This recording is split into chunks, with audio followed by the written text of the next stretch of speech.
Hello, I'm Jason, President and CEO of Complex Community Federal Credit Union, and we're excited to be with you again for another series of Money Saving Mondays. What are Money Saving Mondays? Well, we're going to cover a wide variety of topics. We're going to touch on things like savings, investing, insurance, how to buy a house, how to buy a car, credit reports, a whole wide variety of different topics. But we couldn't do it without the partnership with UTPB. We'd like to give a special thanks to Dr. Woodley, Dr. Spurlock, and Diana Ortiz. These ladies, along with the entire UTPB faculty and staff, are focused on you discovering a greater success as you leave to go out to the world. Thanks again, UTPB.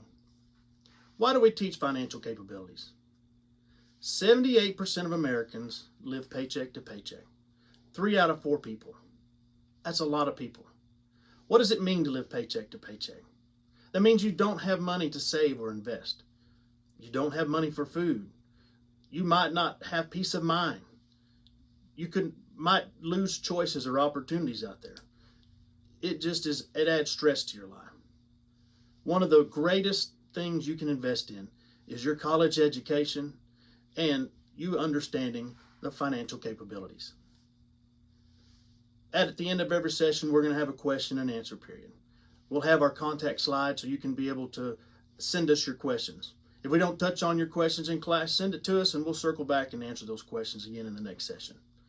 We're excited. We're ready to run with our Money Saving Mondays.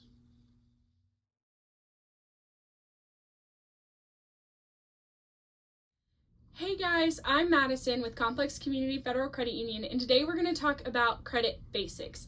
So we believe that knowledge is power, and so today we're going to talk about what is credit, how does it work.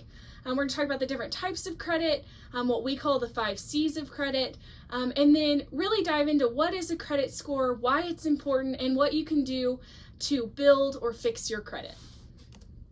So let's dive right in. What is credit? Credit is just a fancy word for trust. Does the financial institution trust you enough to let you borrow their money now and pay them back later? It's a tool for you to use in order to borrow that money. So there are a couple different types of credit. So first, the probably most common type of credit is an installment loan. So this is a loan that is paid out over a specific period of time in equal payments. So a year in equal payments per month. That's going to be loans like a car loan or a loan for a recreational vehicle, a personal loan. Another type of credit that I'm sure you're all familiar with is a student loan. This is money that's borrowed to pay for school. It's used to pay for school. I had lots of friends in college that used their student loan money for things that were not important. Christmas trees for their college dorm, food, vacations, and now we're out of school and they're paying off those student loans and they're paying off things that no longer important. The next type of credit is a mortgage. A mortgage is similar to an installment loan, but much bigger. A mortgage is a home loan. Instead of being over a couple years, it's over 30 and sometimes even 40 years. It's your home loan. Your mortgage should be no more than 25% of your budget. And then the next type of credit is what we call predatory lending. This is payday or title loans. We call them predatory lending because it is targeted to a certain demographic and it sucks them into a cycle of debt. So they borrow money to pay something in advance, and then the interest rates are so high, sometimes 400%, and then they have to borrow more money to pay off the first money that they borrowed, and it just becomes this cycle of debt that can be suffocating. And then lastly, a type of credit that you're going to be familiar with is credit cards. Credit cards are what we call revolving debt.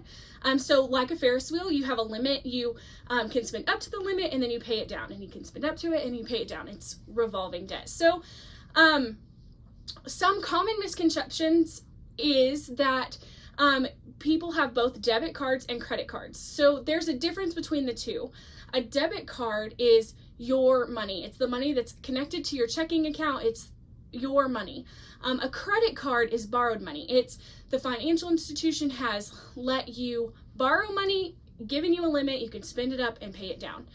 So a couple different types of credit cards are, first, a secured credit card. This is the kind of credit card that we recommend to people who are just starting out in credit, trying to get your feet wet, learning how to build credit. So the way that this works is you would walk into a financial institution, you come into my office, and you would bring maybe $300 with you. I would take your $300, put it in a savings account, and lock it up. That money, you can see it, it's got your name on it, it's your money, but that is going to be the limit on your credit card. So if it's $300, you can spend up to $300 and you pay it off.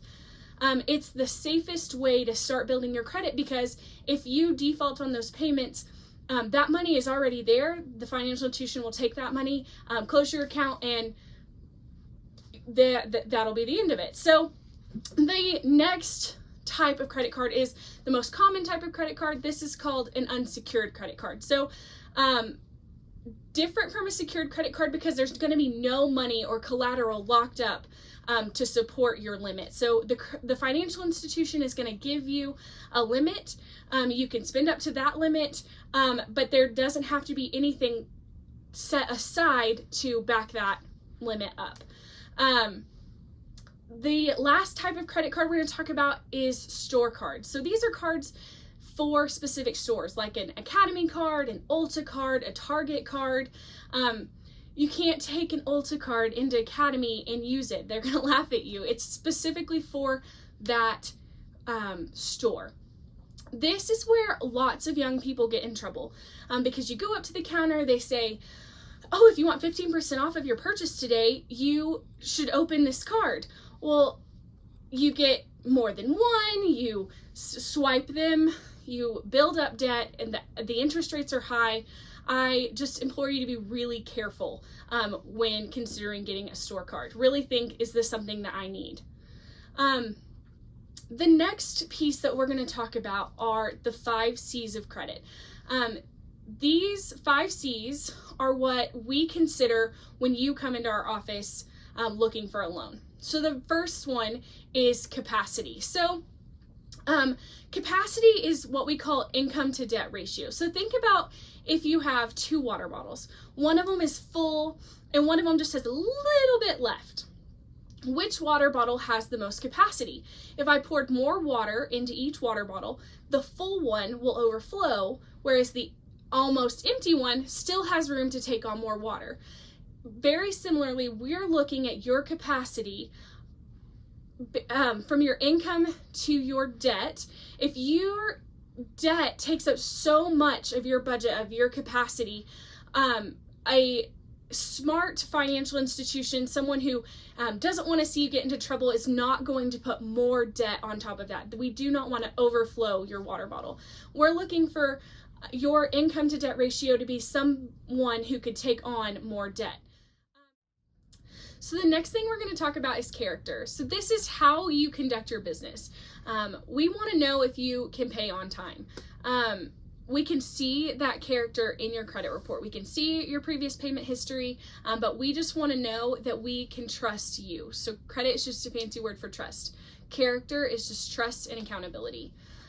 Next, the third C of credit is collateral. So collateral is that something of value that you put up when getting a loan. So if you're getting a car loan, the collateral is the car.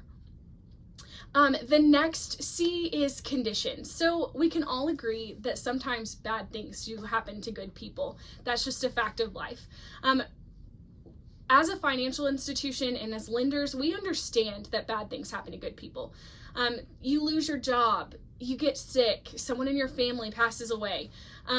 What we really want to see is that even though those things have happened, that you have taken steps to overcome them. So you lost your job. Well, now you've gotten a new job, you're back on track with your payments, and you're making strides towards overcoming those conditions.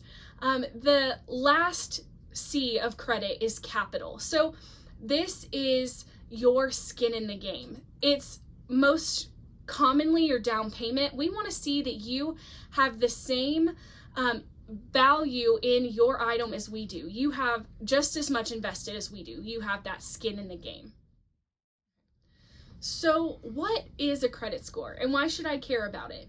A credit score is a number that represents the risk that you present to a potential lender. It's a number that is created by a very long and difficult algorithm, but it really just identifies your risk. So why should you care? Your credit score helps determine if you're going to get a loan on some of the larger ticket items, a car, a home. It can affect your future job. We were teaching one of these classes a couple years back, and a young man told his story to us.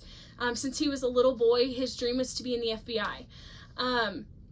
He went through all the processes to be recruited by the FBI. He went through the training, the physical training.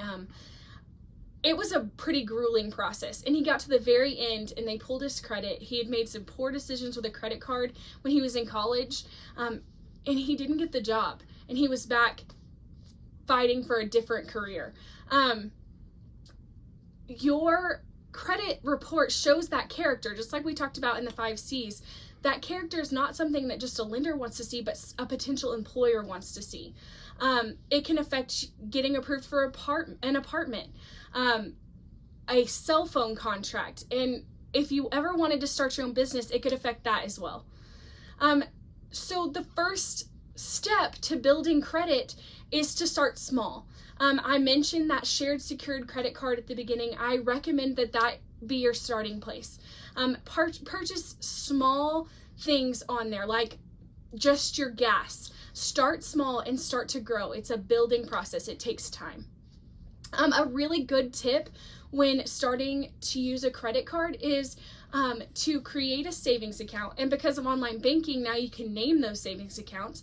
Just name that account credit card savings. So every time you swipe the card, if you spent $21 at the gas station, then you just go to your checking account, transfer the money into your savings account called credit card, and then when you go to make that payment, you're sure that the money will be there. It's very easy to swipe the money away without realizing it. So it's important to be responsible and keep track of those things.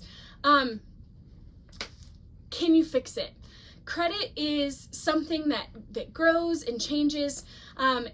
We never call credit bad credit. We call it colorful credit because it's always redeemable. You can always make it better. It takes small steps like paying on time, reducing your overall debt. Maybe that means not using the credit card for a little while, but work out payment plans. If you get behind, lenders are people too. We understand that bad things happen to good people, but lenders don't want to repossess your car. We want our money back. We want the value of your loan back. So it is in our best interest to work out a payment plan with you. Just have a conversation with your lender. So the best way to manage your credit, start with a budget. Stick to the budget, live by the budget, love your budget. Work out a plan. If you're struggling or you want to learn more information, talk to an expert, a financial counselor at a local credit union. You can come talk to us at Complex. I encourage you to avoid emotional purchases. Practice delayed gratification. Really weigh the difference between wants versus needs. It can all add up to just paying attention to the small stuff. And some last minute thoughts to end this session is, when you're really starting to think about beginning to build your credit, I want you to really weigh the responsibility. Any type of credit is a huge responsibility. Make sure that you are ready to take on that. Make sure that you have a plan. If you're someone who works a part-time job with inconsistent pay, consider waiting until you have something more stable. Make sure that you are financially secure and that you are educated and have a plan as you move forward building credit. Okay guys, we're back to answer some of the most common questions we receive about credit. I have with me Lisa Wyman, a Senior Vice President at the Credit Union, to help answer some of these questions. So are you ready to go? I'm ready to go. Glad to be here. All right. So the first question we receive the most is, will my good credit, I've built it on smaller purchases, will it still look questionable when I purchase something larger, like a home or a car? Well, it could. What creditors are really looking for is a long-standing ability to repay a loan. So if you've got a $500 limit credit card and you're paying it faithfully every month, that doesn't show me that you can pay a $2,000 mortgage. So you're not going to get a credit card this year and buy a house next year, more than likely, without paying a pretty hefty interest rate increase based on your credit score. It takes time to build that credit score, get that score nice and high so your interest rate will be nice and low, and they'll be willing to take that chance on you. Okay, so building off of that, can you dive in for me a little bit about what an interest rate is and how my credit score affects that? Absolutely. So interest rate is basically a calculation of how much money you're going to pay the credit union or the financial institution to borrow money from them. So it may be 10%, 15%, maybe 2%, depending on what you're purchasing, how long you're planning to pay that out.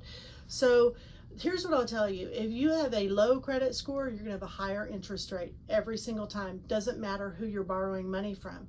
So we're looking for nice high interest rates to get that nice high credit score to get the lowest interest rate possible. And that's the position that you want to be in. So that's why paying on time, time after time, watching your credit, making sure you're taking good care of it. When you do purchase the house, nice low interest rate, sure to get approved. Okay, so I want that nice low interest rate, but my credit score is low. So is that something that I can fix and make better so that I can get that low interest rate? Absolutely, you can. It takes time.